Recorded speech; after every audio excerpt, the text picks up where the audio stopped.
Hey, so that Zack Snyder's Justice League physical release trailer is still unlisted. I know, right? Now, I understand the comments where always these trailers are unlisted because they're used for ads, but the movie is out already. They should have had either that one public or another one for public use. In fact, even Zack Snyder had to share the unlisted link. How petty can Warner Brothers be? Hey, welcome back to the Ping Pong Flix. My name is Chris Wong. First, we're going to talk about Poison Ivy, then Shazam Fury the Gods, then Gavin O'Connor's Suicide Squad 2. Finally, Walter Hamada wants to make Justice League 2? Alright, let's talk about Poison Ivy. So this went over on Instagram just for a tiny short while, and this is from Madison Biggles, who is Megan Fox's personal assistant. In fact, this is a post she did, happiest of birthdays to the best boss at Megan Fox. But what she posted today and quickly deleted made our eyes open. This is from Madison Biggles. Poison Ivy? Expecting a call very soon. What? Okay, all of those fan edits of Megan Fox's Poison Ivy may be coming true after all. Now we know Margot Robbie really wants to have Poison Ivy within the DCEU. She's been nagging at Warner Brothers like forever, and maybe she has gotten that chance right now. It could be Megan Fox seeing all the fan edits and seeing that, yeah, she wants to be Poison Ivy, maybe reached out to Warner Brothers and made a deal. So this is not confirmation as well, but it got me really curious, and it got a lot of people really curious. Is Megan Fox going to be Poison Ivy? Alright, let's talk about Shazam Fury the Gods. So in the first Shazam movie, we didn't get to see the Shazam family that much. They were all revealed at the end of the movie, the final battle, and that's actually one of the things that we'll probably explore more of. In fact, this is what Zachary Levi had to say. So at the end of the movie Shazam, what happens is the kid gets superpowers. It's so fun and amazing. But then we didn't really get to do a lot with them until this movie. There's a whole lot more of getting to see the whole dynamic of all the super versions of all that family members. So that's exciting. I want to see more action, and with more budget, we'll probably get to see that. In fact, it looks like there was a pretty hefty, big action-packed sequence in the city, which could be quite amazing for Shazam Fury the Gods. They have to do that. This is the sequel. They got to up their game. And, you know, the kids are not getting younger, so can we keep shooting maybe Shazam 3 already? Now let's talk about Suicide Squad 2. No, this is not the Suicide Squad. This was Gavin O'Connor's Suicide Squad 2 that was supposed to have come out after David Ayer's one. Now, if you remember from a while back, the plot would have been Suicide Squad finding a weapon of power, a tomb, or something like that, and that would have been Black Adam. Well, Gavin O'Connor revealed why that didn't happen. What happened there was I wrote a deal to write a script, and they knew what I was writing. At that level, with those kinds of movies, with that budget, no one's just going off and writing something without walking them through what the movie's gonna be. And everyone was cool with it. What happened was during the latter part of writing the script, there was a whole regime change at DC. And when that happened, they wanted to be a comedy. And I'm like, I'm not writing a comedy. I mean, it was fun, but it's not Yuckfest.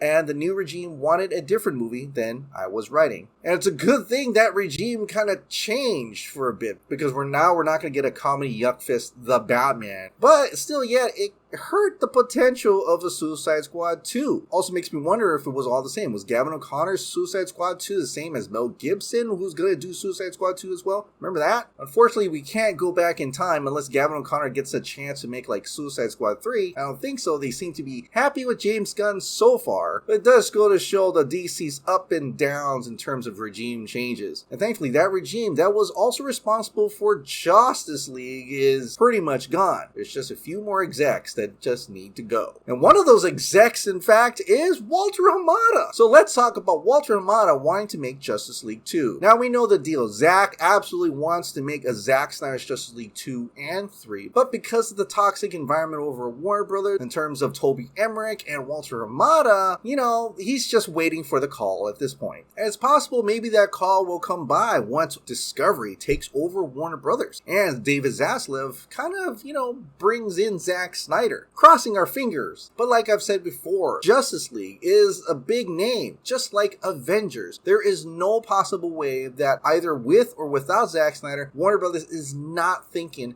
of actually making another Justice League movie. It has to happen at a certain point. Well, Scoot, who works in the film industry, actually kind of confirms that. Hamada is worried about the merger and is trying to get a second Justice League greenlit to save his job before it happens. But Zaslav is not allowing any decisions to be made until post-merger. My bet's on Zaslav bringing Zack back to the fold. I don't know that, but I see the irony unfolding. Now, David Zaslav, who is in charge of Discovery, is going to be taking over Warner Brothers, and he'll be the head of that merged Warner Discovery company. So that's where all my chips are in right now, in David Zaslav, because if anybody could do that, it'd be him, to get some people out and some people in. And with all company mergers, it's sad because people do lose their jobs or gain new positions. Things change around. It happens every single time. So it's possible maybe Hamada will get a job somewhere else and we'll leave Warner Discovery. But we'll have to wait and see. But it seems very interesting that there is a certain time limit here. It's like if Hamada truly wants to get a Justice League off the ground, he's got to do it quick because the merger is coming up. But it seems like he can't greenlight it quick because David Zaslav is not allowing any more of those decisions. Maybe that's why we haven't heard of any other projects that were greenlit than the past movies that are going to be previewed at DC Fandom. But wait, there's more that Scoot said. The funny part is that Hamada was forced to allow Flash to adhere the Snyderverse, and so that movie essentially ignores Justice League. Even if he got his way and a JL2 was greenlit without Zack, the movie would still be forced to acknowledge what Zack initially had planned. Now that kind of coincides with the fact that Andy Muschietti loved the Snyder Cut, and Brian Hirota and DJ are also on the team. Ben Affleck's there, Ezra Miller. Who knows who else is going to be in that movie? But from what people are saying, it's more in line with the Snyderverse than with Justice League. He said, no, that's true, but they pushed even harder after the Snyder Cut. Now there's a hella references to the Snyder Cut in there. Enough to the point of forcing changes into the Flash so it fits closer Snyder Cut continuity. Well, that's interesting. Who's actually forcing these changes to Walter Hamada, who's the president of DC Films? Forced by the investors. This war against Zack has mostly been performative between public personalities, but the actual money people see what's really making what.